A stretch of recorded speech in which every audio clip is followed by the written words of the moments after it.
Olá, alunos, tudo bem? Então, nosso assunto de hoje é sobre o voleibol sentado.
Vamos falar um pouquinho da história, né? Da história do voleibol sentado. Então, o voleibol sentado ele surgiu na década de 50. Foi uma junção, né, do esporte convencional, o convencional, o voleibol convencional, que é o voleibol normal, né, com o softball, né? Esse esporte era um esporte praticado na Alemanha, né? Por pessoas que tinham mobilidade reduzida. Entretanto, a principal diferença é que ele não possuía rede, né? Então, ele era reduzido, mas não tinha nenhuma rede. Então, em 1956, uniu essas duas modalidades, né? A questão do voleibol convencional juntamente com o six-ball, né? E aí que teve uma predominância das regras do voleibol convencional, né? E aí o voleibol sentado começou a ser praticado. E ele entrou nas Paralimpíadas pela primeira vez em 1980, realizada na Holanda, né? No início havia também uma modalidade disputada em pé, mas foi somente em 2004, né, 24 anos depois, que o voleibol sentado começou a brilhar sozinho, né? Então, a partir dos Jogos de Atenas em 2004, o voleibol paralímpico começou a ser disputado exclusivamente com os atletas sentados. Então, só a partir de 2004 é que ficou realmente o que nós conhecemos hoje, né? Constituído mais um esporte mais constituindo um dos esportes mais velozes e frenéticos das Paralimpíadas, né? Vou tirar aqui a minha imagem para falar um pouquinho desse outro aqui, né? Durante muito tempo, este esporte paralímpico foi voltado exclusivamente para os competidores do sexo masculino, né? E foi somente em 2004 que as mulheres fizeram sua estreia na competição, certo? Então, seguindo ainda com a história do voleibol, né, nesse ano de 2004, na estreia das seleções, 6 seleções femininas disputaram a modalidade. A China garantiu ouro ao vencer a seleção da Holanda, ficou com a prata. Os Estados Unidos ficaram com bronze ao vencer a Eslovênia por 3 sets a 1. Então, a estreia da seleção brasileira feminina de voleibol sentado aconteceu há pouco tempo. A primeira disputa do Brasil foi nas Paralímpicas de 2012, realizada em Londres. As brasileiras elas disputaram, tiveram umas duas potências, as chinesas, mas também a estadunidense. Quem são isso, né? São as americanas, né? Quem nasce a nossa americana, a nossa origem é chamada estadunidenses, né? Que acabaram eliminadas porque são umas das potências, né? Chineses como os Estados Unidos, acabaram sendo eliminadas na primeira fase da competição. Mas venceram duas seleções, né? A Eslovênia e a Grã-Bretanha. As brasileiras ficaram em quinto, né? Um resultado bom, né? Primeira vez disputando, chegar em quinto. Um resultado. Vamos ver algumas regras, né? E a gente vai se deparar que algumas regras elas são muito parecidas com o voleibol convencional, ou seja, o voleibol que as pessoas praticam que não tem nenhum tipo de deficiência, né? Então, a primeira coisa, né? A primeira regra do vôlei sentado, as pessoas têm que ter as deficiências, né? Então, só quem pode praticar dessa modalidade são os amputados, pessoas com paralisias cerebrais, lesionado de coluna vertebral ou outro tipo de deficiência locomotora. Então, para praticar nível de disputa, né, de campeonatos nacionais, internacionais, olimpíadas, tem que ter essas deficiências, né? Então, as disputas são realizadas por duas equipes, muito parecido como o voleibol convencional. Duas equipes, né?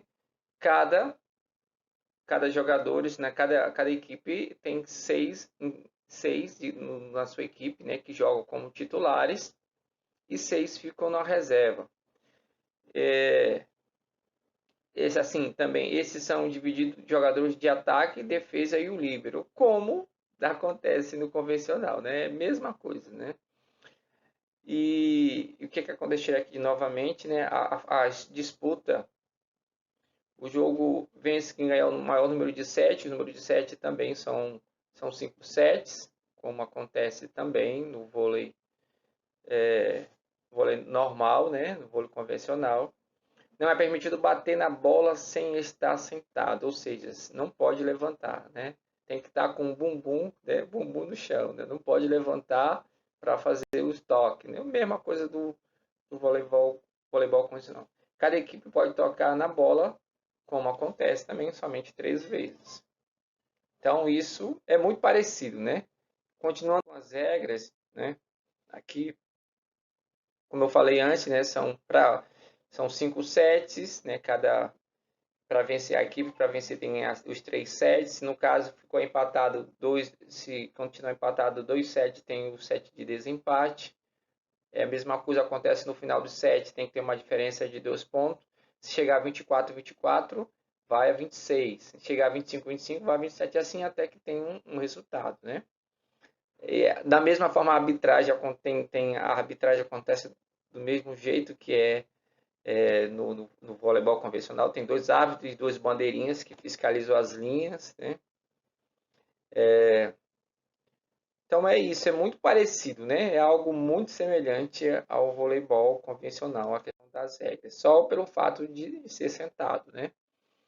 Agora, na questão da quadra já existem muitas diferenças, né? Muitas diferenças em relação ao tamanho da quadra, né? Como vocês estão percebendo, o tamanho da quadra, né, é de 10 metros de comprimento com 6 metros de largura. E o tamanho da rede, né, é diferente entre o homem e a mulher, como acontece também no voleibol convencional. Dos homens é 1,15, das mulheres 1,5. Como existe também essa diferença no convencional. E aqui não para somente aí no tamanho da quadra, mas também na largura, que é só 6 metros, que é 6 metros na quadra do voleibol sentado. Sabendo que no convencional aqui é 9 metros e aqui de largura, de comprimento é 18 metros, né?